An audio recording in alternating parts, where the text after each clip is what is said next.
Odam bolasi har kuni 3 ta imtihondan o'tar ekan.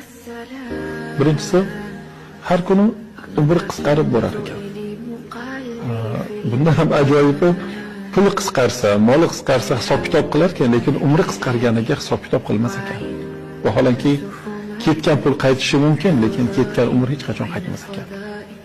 Ikkinchisi, inson har kuni Alloh taolo bergan rizqini yeydi, lekin bu yegan rizqi harom bo'lsa azob bo'ladi. Agar halol bo'lsa hisob-kitob bo'ladi. Qiyomatda bunga qanday hisob-kitob qilinishligini parvo qilmas ekan. Yeb yotaverar ekan bu dunyoda. Haloldan yeyish kerak ekan faqat. Uchinchisi, inson har kuni bu dunyodan bir kunlik uzoqlashar ekan, oxiratga bir kunlik yaqinlashar ekan. Va ketgan dunyoga hasrat qilar ekan, lekin yaqinlashayotganiga parvo qilmas ekan. Vaholanki odam bolasi har kuni 3 ta imtihondan o'tar ekan. Birinchisi, har kuni umri qisqarib borar ekan.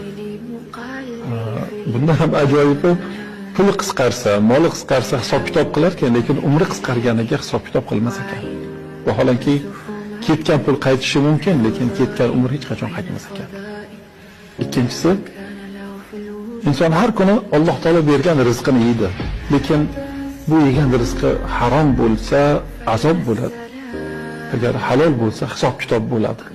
Qiyomatda bunga qanday hisob-kitob qilinishligini parvo qilmas ekan. Yeb yotaverar ekan bu dunyoda. Haloldan yeyish kerak ekan faqat.